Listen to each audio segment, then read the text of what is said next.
Hello friends, welcome to our YouTube channel. 30 अक्टूबर 2020 के MCQs हमारे पास रेडी है, तो चलिए स्टार्ट करते हैं। Question number 1, which of the following statement is और are correct about current performance of core industries of India? First, both electricity and coal sectors have shown positive growth. Second, overall core industries output has also increased significantly. तो चलिए देखते हैं correct answer क्या होगा। Correct answer is A one only.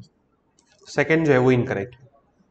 और देखिए आज के न्यूज़पेपर में ये जो कोर सेक्टर्स का परफॉर्मेंस आया है सितंबर मंथ के लिए, तो उसके अंदर आप देख सकते हैं कि कोल सेक्टर जो है it has increased by 21.2%।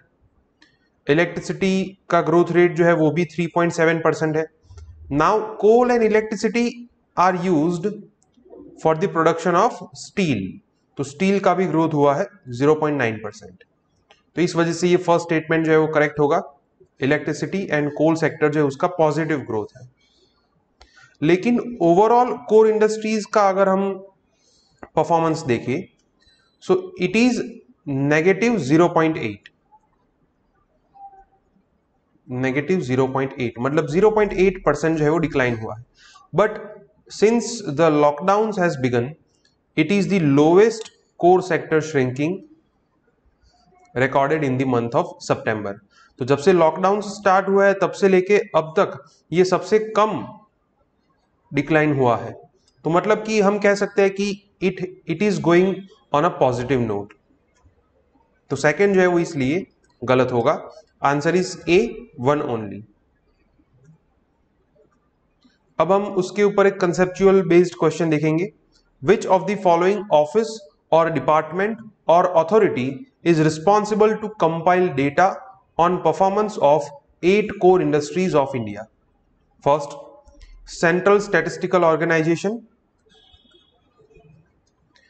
Second, Department of Industrial Research. Third, Ministry of Corporate Affairs. And fourth, Department for Promotion of Industry and Internal Trade. तो चलिए देखते हैं करेक्ट आंसर क्या होगा। Correct answer is D, Department for Promotion of Industry and Internal Trade. It is the responsible department for the compilation of performance of 8 core industries. और 8 core industry के ऊपर से कौन सा इंडेक्स बनता है? Index of industrial production. And these 8 core industries weigh 40% of total weightage under this index. तो answer होगा डी। आंसर जो है वो आपको यहां से भी मिल सकता है। The office of economic adviser under department for promotion of industry and internal trade which compiles the index of 8 core industries. Question number 3, which of the following European country shares border with both the Atlantic sea and Mediterranean sea? First, Germany. Second, Portugal. Third, Italy. And fourth, France. तो चलिए देखते हैं correct answer क्या होगा। Correct answer is D, France. आप map में देख सकते हैं जर्मनी जो है it shares border with the North sea, a part of Atlantic ocean. फिर उसके बाद पोर्टुगल जो है वो यहाँ पे है, सो वो सिर्फ अटलांटिक ओशन के साथ बॉर्डर शेयर करता है। इटाली जो है वो यहाँ पे है, तो वो सिर्फ मेडिटेरेनियन सी के साथ बॉर्डर शेयर करता है। France is here which shares border with the Atlantic Ocean as well as the Mediterranean Sea. So the answer is D, France.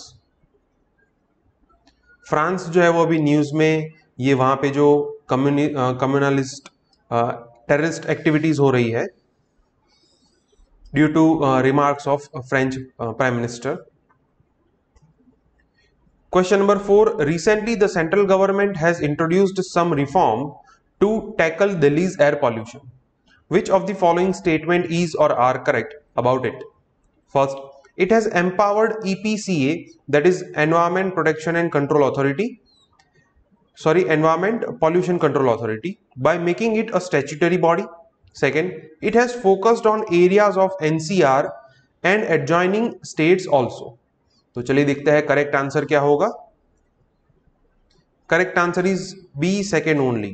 First जो है वो इनकरेक्ट है।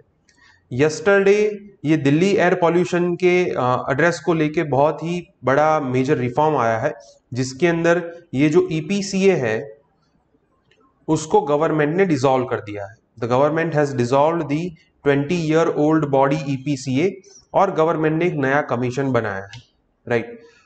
आपको ये स्टेटमेंट के ऊपर से थोड़ा लॉजिक ये भी लगा सकता है कि EPCA was already a statutory body, right. तो मतलब कि ये फर्स्ट स्टेटमेंट जो है वो गलत। सेकंड जो है वो करेक्ट है।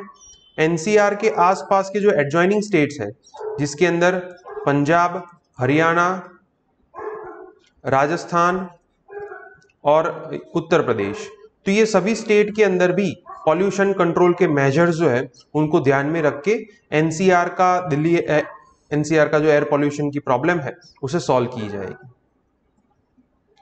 सो centre sets up commission to tackle NCR pollution. तो दूसरा क्वेश्चन जो है वो हम इस पर्टिकुलर कमीशन के ऊपर देखेंगे। Question number 5, which of the following statement is और are correct about Commission for Air Quality Management in NCR? First, it is formed by way of an ordinance. Second, it has powers to coordinate with the adjoining states and also to levy heavy fines to address the air pollution.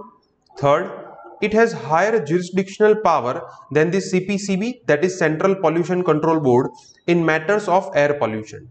तो चलिए देखते हैं correct answer क्या होगा। Correct answer is D 1, 2 and 3। तीनों statement जो है वो करेक्ट है। गवर्नमेंट ने एक नया ऑर्डिनेंस पास किया है because the parliament is not in session. Ordinance का नाम है commission for air quality management in NCR and adjoining areas ordinance 2020। तो ये फर्स्ट जो है वो करेक्ट होगा। सेकेंड जो है वो भी करेक्ट है कि जितने भी एडजॉइनिंग एरियाज है जो अभी हमने देखे, जैसे राजस्थान है, यूपी है, पंजाब एंड हरियाणा, तो उन सभी के साथ कोऑर्डिनेट करके वहां पे जो नेसेसरी मेजर्स लेने चाहिए जिसकी वजह से दिल्ली एनसीआर की प्रॉब्लम और भी इंटेंसिफाई ना हो, तो ऐसे स्टेप्स भी लिए जाएंगे। तो ये सेकंड जो है वो भी करेक्ट है। अब पर्टिकुलर पावर इस बॉडी को क्या मिला है, जैसे सेंट्रल पॉल्यूशन कंट्रोल बोर्ड है तो it has responsibility under environment protection act and it is responsible to tackle air, water and land pollution. लेकिन जब सिर्फ एयर पॉल्यूशन की बात आती है तो उसके अंदर सेंट्रल गवर्नमेंट ने ये जो कमीशन है उसको सीपीसीबी से ज्यादा पावर्स दिए हैं। मतलब कि जब दोनों के बीच में, मतलब कि सीपीसीबी और ये कमीशन के बीच में ज्यूरिसडिक्शनल कॉन्फ्लिक्ट होगा तो ये जो कमीशन है उसका ज्यूरिसडिक्शन प्रिवेल करेगा सीपीसीबी के ऊपर, राइट। तो पर्टिकुलरली ये जो न्यूज आर्टिकल है यहां पे लिखा है कि CPCB which is responsible to tackle the air, water and land pollution under environment protection act, but in case of dispute और a clash of jurisdiction the commissions writ will prevail specific to matters concerning air pollution. ठीक है, तो सारे answers आपको इसी article में से मिल जाएंगे। इस पर्टिकुलर इश्यू के बारे में आपको जितने भी आर्टिकल्स आते हैं आज के और अगले न्यूज़पेपर में, तो वो सारे आर्टिकल्स आपको पढ़ने चाहिए। Question number 6, which of the following statement is और are correct about privileges available to members of state legislature? जो एमएलएज है उनको कौन से प्रिविलेजेस मिलते हैं? First, MLAs are given freedom of speech and expression. Second, no member of the legislature of a state shall be liable to any proceedings in any court in any case. तो चलिए देखते हैं correct answer क्या होगा। Answer is A 1 only. Second जो है वो incorrect. अब देखिए ये जो एमएलएज है, मेंबर ऑफ लेजिस्लेटिव असेंबलीज, उनको भी freedom of speech and expression मिलती है। अगर यहां पे ऐसा लिखा होता कि MLAs are given freedom of speech and expression under article 19(1)(a) inside the house, तो ये गलत होता, बिकॉज एमएलएज को जो हाउस के अंदर freedom of speech and expression मिलते हैं it is according to article 194 of the constitution. ये 194 आर्टिकल जो है उसके मुताबिक मिलता है, राइट। सो फर्स्ट जो है वो करेक्ट होगा। सेकेंड जो है वो इनकरेक्ट है because of this expression in any case. Actually जो एमएलएज है उन्होंने हाउस के अंदर जिस मैटर पे वोट दिया है, जिस मैटर पे उन्होंने स्टेटमेंट दिया है, and any act done by any MLA inside the house, उसके लिए उनको किसी भी कोर्ट के अंदर प्रोसीड नहीं किया जा सकता। The acts which are done outside the house, उस पर्टिकुलर ऑफेंस के अंदर आप किसी भी एमएलए को कोर्ट में ले जा सकते हैं। तो इस वजह से ये सेकंड जो है वो गलत होगा। Answer is A, one only. So अभी उत्तराखंड हाई कोर्ट ने वहां के जो चीफ मिनिस्टर है उनके खिलाफ ये सीबीआई इंक्वायरी जो है वो ऑर्डर की थी, लेकिन सुप्रीम कोर्ट ने इस पर्टिकुलर ऑर्डर पे स्टे लगा दिया है।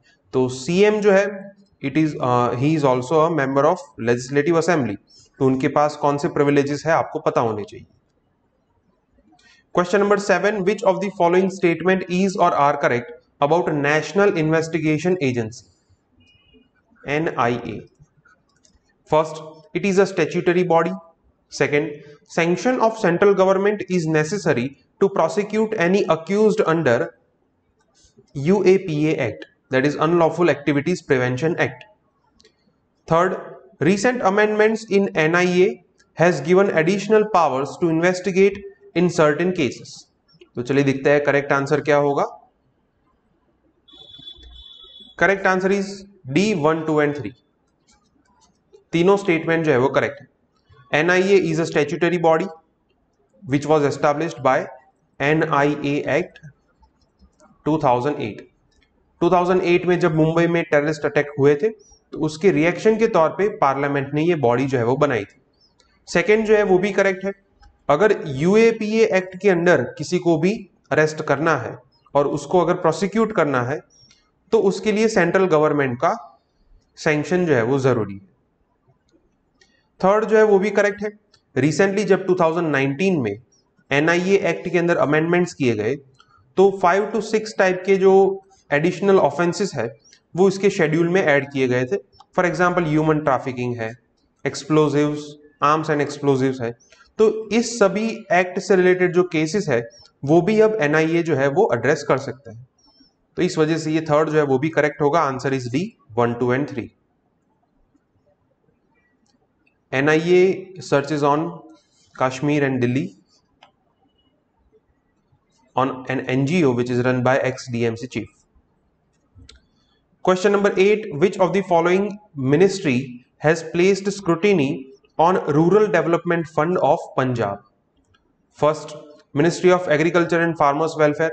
Second, Ministry of Rural Development. Third, Ministry of Consumer Affairs, Food and Public Distribution. And fourth, ministry of finance. तो चलिए देखते हैं करेक्ट आंसर क्या होगा। Correct answer is C, ministry of consumers affairs, food and public distribution.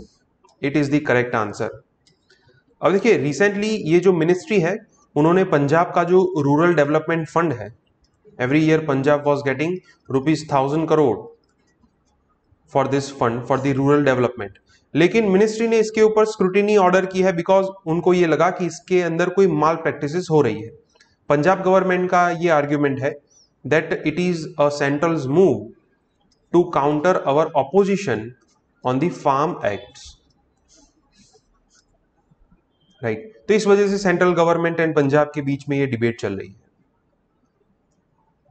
Question number 9, which of the following states were earlier a part of state of Assam during British Raj? First, Nagaland. Second, Arunachal Pradesh. Third, Mizoram. And fourth, Meghalaya. तो चलिए देखते हैं correct answer क्या होगा। Correct answer is D 1, 2, 3, 4. These all states were earlier a part of state of Assam during British Raj. फिर Britishers ने अपने administration के लिए उन सभी स्टेट्स के अंदर ये डिमार्केशन किया और तब से लेके आसाम स्टेट जो है उसका इस चारों स्टेट के साथ बॉर्डर डिस्प्यूट चल रहा है। और अभी आसाम और मिजोरम के बीच में ये जो बॉर्डर डिस्प्यूट है वो न्यूज में है। हालांकि आसाम के ये सारे चारों के चार स्टेट के साथ बॉर्डर डिस्प्यूट है, लेकिन अभी मिजोरम के साथ डिस्प्यूट जो है वो काफी न्यूज में है। Question number 10, which of the following statement is or are correct about the Hirakud Dam project? First, it is built across Mahanadi River. Second, it is one of the first multi-purpose river valley project started after India's independence. Third, it was built during second 5-year plan. तो चलिए देखते हैं correct answer क्या होगा. Correct answer is A 1 and 2. Third जो है वो incorrect. Hirakud dam project जो है it is the longest dam of India. It is the longest dam of India which is built across Mahanadi river. ये करेक्ट होगा. It is located in the state of Odisha. And it is one of the first multi-purpose river valley project started after India's independence. It was established in 1953. अब यहां से आपको ये third statement का answer मिल जाएगा because यहां पे सेकेंड 5-year प्लान लिखा है जिसका टेन्योर था 1956 to 61. फर्स्ट 5-year प्लान का टेन्योर था 1951 to 55. तो इस वजह से ये फर्स्ट 5-year प्लान में बना था. थर्ड जो है वो इनकरेक्ट होगा. Answer is A 1 and 2. अब ये जब मल्टीपर्पस प्रोजेक्ट बनाया गया था तो उस टाइम पे वहां पे जो लोग रहते थे उनको एविक्ट किया गया था. उनके पास से वो जो जगह है वो खाली करवाई गई थी और तब से लेके उनका जो रिहेबिलिटेशन का इश्यू है वो अभी तक चल रहा है. Currently this issue is addressed by NHRC, national human rights commission. So ये इश्यू जो है it is one of the oldest unresolved problem of displacement in the country. तो इस वजह से ये इश्यू जो है वो इंपॉर्टेंट है. ओके फ्रेंड्स, तो आज के 10 MCQs यहाँ पे कंप्लीट होते हैं. अगर आपको कोई डाउट है तो आप कमेंट सेक्शन में लिख सकते हैं. हमारे वीडियो आपको पसंद आए तो इस वीडियो को लाइक कीजिए और हमारे चैनल को सब्सक्राइब कीजिए. Thank you.